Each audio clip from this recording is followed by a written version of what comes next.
Hey everybody, Invisiblekatana here, and today I would like to discuss gaming fads. So, best ones, worst ones, all of it, good and bad. Sometimes it's gameplay mechanics, sometimes it's just the things within the gaming community. Like right now we're dealing with the live service era of gaming fads, which I hope is over very soon. Unfortunately, at one point I guess microtransactions were a bit of a fad, and now that's just a part of gaming. So that's unfortunate. That's just how it is.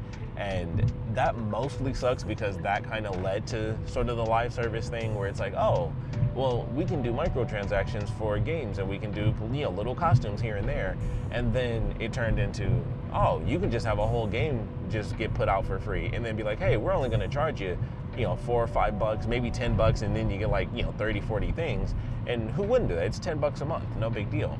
So it was kind of a bit of a one led to the other type situation for that. And of course the magnum opus of that really happening as far as live service games, naturally, it was Battle Royale. It was the Battle Royale from Fortnite, which I've mentioned before.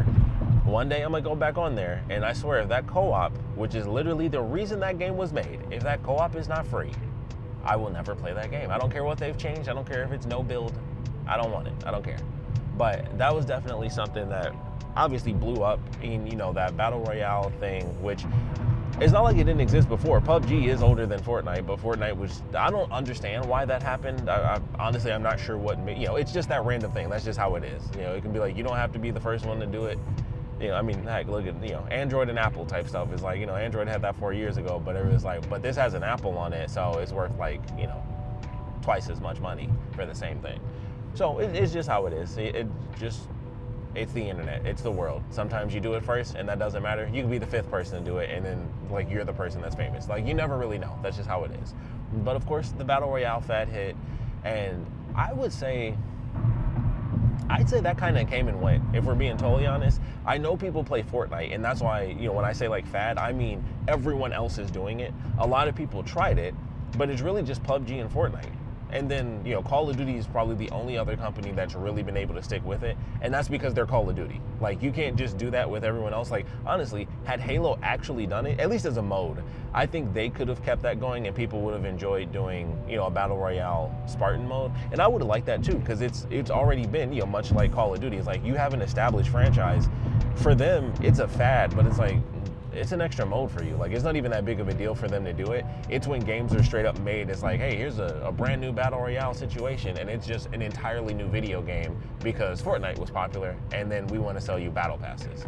So, like the Fortnite element of it with the Battle Royale, that part, I think kind of, like I said, it kind of came and went, but the battle pass was the part that really stuck around. And I think that one's kind of going to be here to stay. I think that's honestly, once again, just like, microtransactions in general, it's not so micro because it's, I don't know how far you go when, at what point is micro no longer micro? Because you can say like, well, obviously the $25 thing where you buy a bunch of pointless coins or whatever, not exactly a micro transaction, but, you're doing $10 every month. I don't know, like you start to, obviously you just build it up and it's like, it is, of course, everyone's own opinion. If you like it, then you like it. That's why obviously Fortnite is doing excessively well. I was gonna say insanely well, but it's excessive how well they're doing. And they still couldn't effing fund Rumbleverse, how about that? But, the Battle Royale thing, like I said, kind of came and went. Battle Passes, I think is, it was a fad, and then we're now at the point where it just is what it is alongside microtransactions. But something I wanted to mention that I wish would come back, and I kind of talked a bit about this before, and it was when Gears had the horde mode come out, and it was like, oh, everybody who's a shooter now has a wave-based, horde mode. Like, oh, you survive the different waves that come at you. And even Call of Duty changed theirs up. It's fairly similar, but I feel like the zombies adds more to it, where it's like you're boarding up stuff and unlocking rooms. I feel like that added so much to it. It goes way beyond just, hey, survive every wave. It's I feel like it's so in depth with that, especially, it's probably even crazier at this point. I haven't played Call of Duty in years, but I'm sure zombies is like ridiculous. I know they had like a straight up story mode, and it was like at one point there was a version where it was like you had to wipe out so many enemies, then you actually have to make sure you get on the bus in time and stuff like that to make it to the next level. So I know there's been a lot of variations of zombies, so I don't count that as a part of like just oh, it's wave-based horde mode. I feel like that's really different. Horde mode, I always felt was just straight up survival. It was just, here you go, a bunch of enemies, and just live as long as you can. Sometimes some games will do it where, like it just ends basically. But, you just live, and it's a survival mode.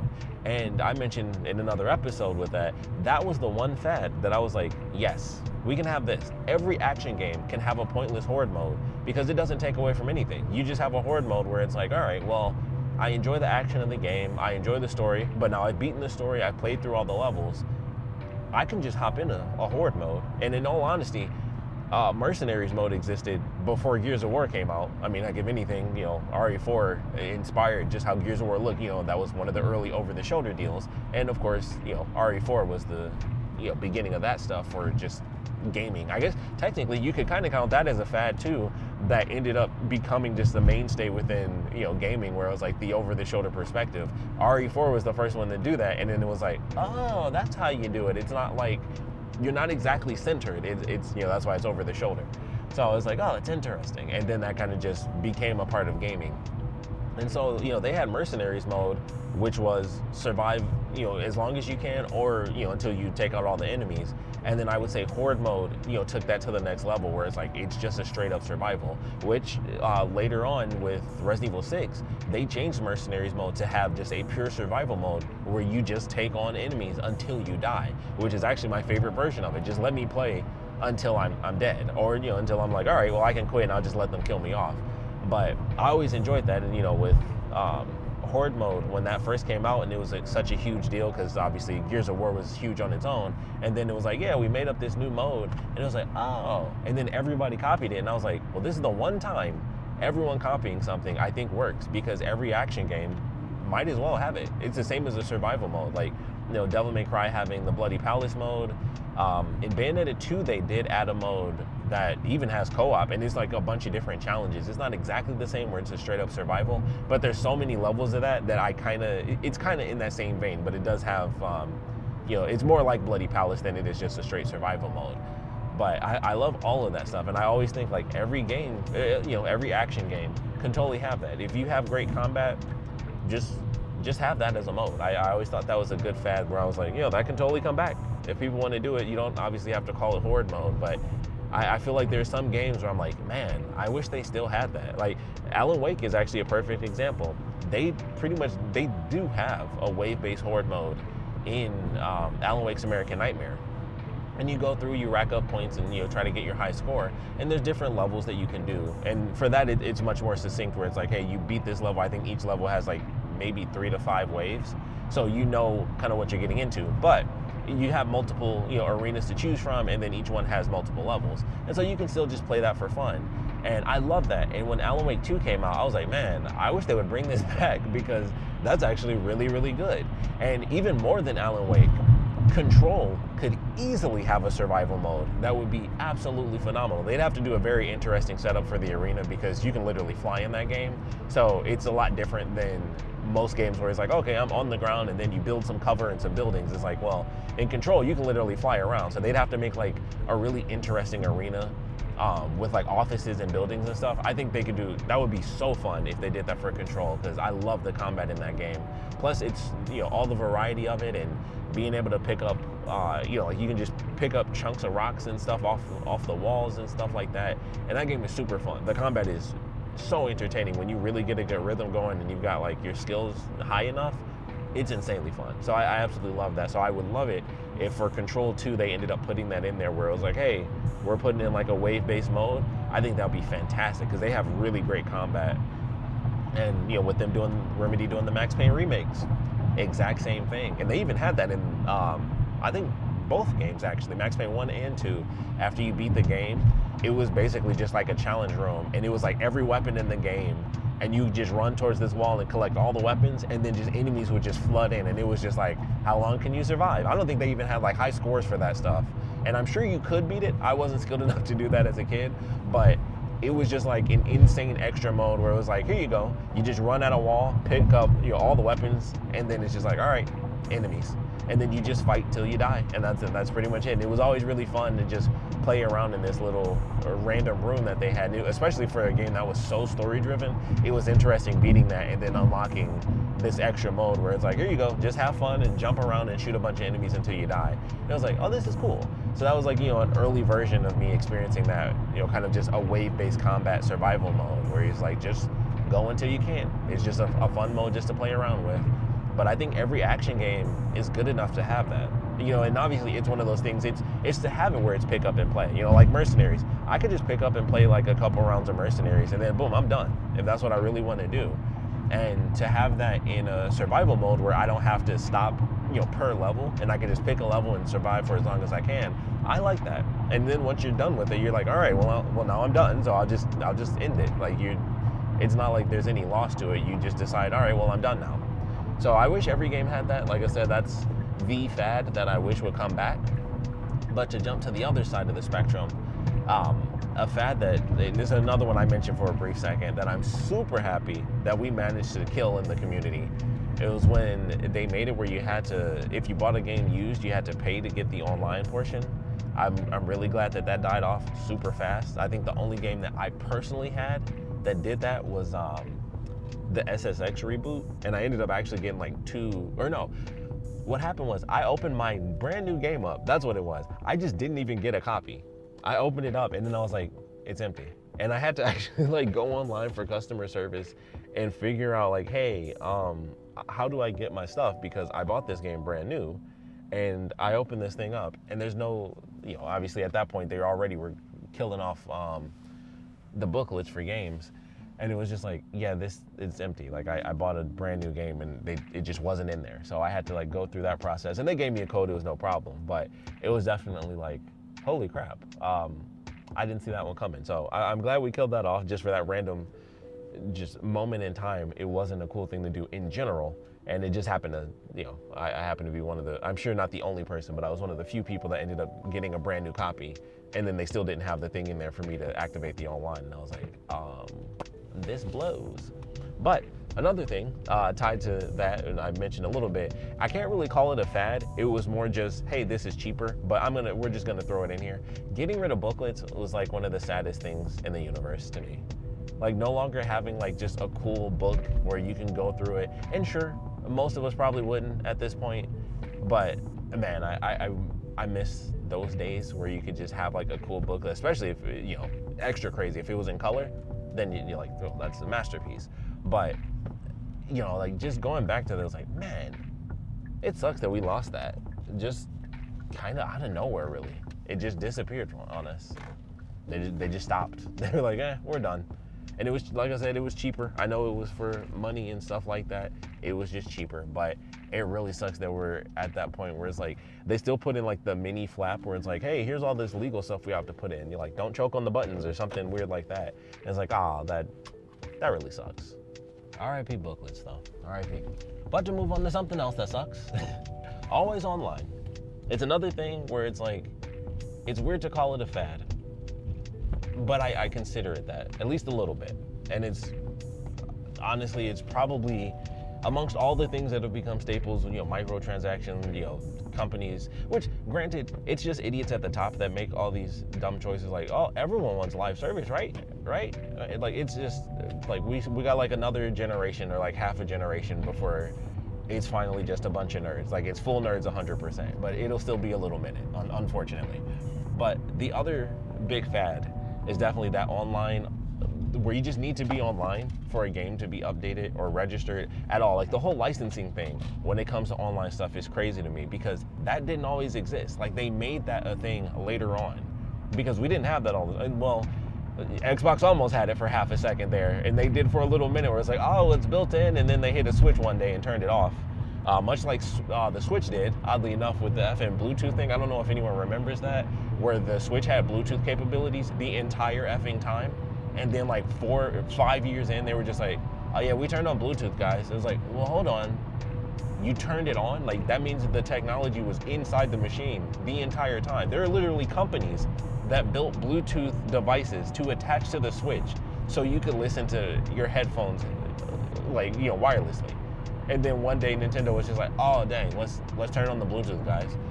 Really weird. That has nothing to do with fads. I just wanted to throw that in there because I just remembered that when I was talking about, things that just weren't, until the company made it up.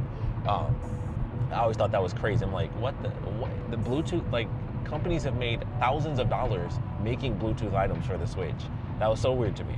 But the always online thing, like I said, it's unfortunate to call it a fad, but I think it's something that, once again, kind of comes into that element of just like a weird rights and money situation. I don't know what the reasoning is behind it, if I'm being totally honest. It's not like this is something I've actually looked up before. But once again, outside of that one moment in time where Xbox was really effing up and they were like, hey, you have to be online to basically do anything. The new idea of, like, obviously this comes up when PSN really goes offline, and it's like, hey, I got kicked out of my single player campaign game because I don't have the license right now, and I have to have like a physical disc to continuously hold a license, which still seems weird. It's like, okay, well, if it's downloaded, shouldn't that download the official license for you to have it on the console? Like, that seems odd to me. But that's another thing that's happened where, and once again, it's odd to call it like a fad, but I feel like that's definitely what it is. I think it's another thing that has become an unfortunate permanent staple because it's easier for them to somehow retain money in some way, shape, or form. I don't know what the deal is, but it still seems really odd because I'm like, you guys didn't really have to do this stuff before and it wasn't an issue, but now all of a sudden it seems like a newer element to kind of just limit things that we have. And that ties in, I think when I first kind of brought this up in this series, it was during my episode on like game preservation and stuff like that, where it's like you can't even, whether you have physical or digital, it's just like everything's a weird license that may or may not work for you. If you're not online, it might not matter. Even if you have the disc, well, you lose the disc, you don't really have much on the disc. That's another thing. If we're going with things that have happened, fads and whatnot, that have become very unfortunate staples of the community, games don't have to be 100% done anymore. Games aren't 100% done most of the time anymore. You got a big game coming out, and it's constantly said, you watch an early review and it's like, granted I had this glitch, but maybe that'll get patched out with, the day one patch and stuff like that. And it's like, man, that's unfortunate that's where things are right now. And for the most part, it usually isn't that big of a deal. It's just like, oh, this thing is bad, unless it was Cyberpunk, in which case that, even when that came out, they needed to just push that game again, but they couldn't. They already did it like twice. So, that was already an insane situation. But these weird little things, like it's just money-making moments. Like, it's just big companies or the big wigs within companies doing just idiotic things that F us over. That's nothing new. That's not a fad. That's just been marketing in businesses, since businesses have began, I guess. But it's unfortunate that it seems to compound over time as the technology grows and changes. You think it would be easier or better even, and then it's like, no, actually it's a little bit worse in terms of, just, it depends on how you look at it, of course. Convenience-wise, boom, and I mentioned this, game preservation. Digitally, boom, I got that bad boy at midnight. We don't even really do midnight releases anymore for games. You aren't going over to GameStop. You're not hitting up the local Kmart, if that even exists where you live anymore. Like, we're not doing that stuff anymore. So you get your game at midnight, or you basically wait until the very next day just to pick up a game physically. So they have all these things where it's like, technology-wise, this is great. But then preservation-wise, boom, servers are gone, that game is gone. That's it. Like, it's just dead and gone. The license drops, I hope you bought it, because otherwise we're just taking that bad boy off. You will never be able to buy this game. Like, how many videos on YouTube have you watched where it's like, yeah, this game is delisted and you just can't buy it anymore? Some games weren't even physical. I'll never, I don't think I'll ever be able to play that Legend of Korra game. I wanted that really bad. I mean, obviously not bad enough to buy it, but it was always like, I'll wait for it to get cheaper. And then it went away forever. And it was like, well, that blows. I was gonna buy that at some point when it cost me $2, but that went away. It's an unfortunate thing, and plus it's by Platinum Games. I kind of just want it for Platinum in general, but it's just really unfortunate. Like, just crazy stuff like that. Things just disappear. It's just the way that technology is. It allows for companies to make these decisions where they can take stuff away. And this, once again, goes into elements beyond just like gaming fads, because that goes more so into the business of things, but it is something that I consider, you know, amongst the people at the top, I'd say it's a bit of a fad for them where it's like, oh, well, we can do this. You know, I mean, hey, here's something, and this totally applies. Games cost $70 now. And that was a bit of a fad because somebody was like, well, we can put a game out for $70, and they did it. I forgot who it was. I don't remember if it was, I want to say it was like NBA 2K, if I'm not mistaken, which shame on you. You let that happen for an effing basketball game, you should be ashamed of yourself. Like, you did that to us. But it is what it is now. Like, that's just where we are. Thanks. But now we're in conversation where everybody's like, oh, you think GTA 6 is going to cost $100? If GTA 6 costs $100, they can suck my nuts. You know, that, I'm just putting that out there. I will not spend $100 on one video game unless it's a special collector's edition or something. I'm not going to do it for the base game. It doesn't matter how much it costs or how many hours I can play in it. I'm just not going to do that. Unless it's maybe Resident Evil. But it has to have, like, if it's Resident Evil, it has to be like every character. Like, everybody got to show up.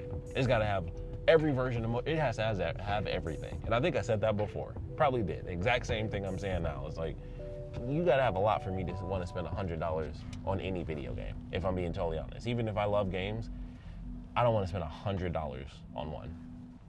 I just don't. But to end it on that note, I've made it home. And this definitely didn't end up being what I thought it was going to be, where I end up, you know, basically half this episode talking about the crappy marketing fads that businesses have decided to place upon us and taking our licensing away for games and all sorts of other garbage. But we did beat them over that multiplayer thing. If there's one thing we can say, we got the multiplayer thing and we beat that. Maybe we can figure some other stuff out. I don't know if that's really likely to happen. I don't think, you know, microtransactions or battle passes are really going to go anywhere, but maybe we can try. There's something, like, we're in a very interesting era. I'm very curious about, like, genuinely speaking, I'm honestly curious about the next 10 years of the gaming industry, like, as a whole. And I might do that as a video in itself, just like thoughts and theories on all that. But for now, I would love to know your thoughts on fads in gaming, whether it's the marketing side of things or the gaming side of things. Like I said, I thought I would 100% focus on just video games and not the marketing and bigwigs, but that tends to be how the series goes. You know, I think I have a specific idea and then it leads into just the other side of things. So this one kind of went towards a downer path, but that's the world we live in. That's our community right now. It's unfortunate, but next 10 years, if we can get through this, all these layoffs and things that are happening, maybe we'll get to the other side and it'll just be nerds from top to bottom and things will just get good. So who knows? But I would love to know your thoughts. So please put your comments down in the comment section below. And of course, thanks for watching.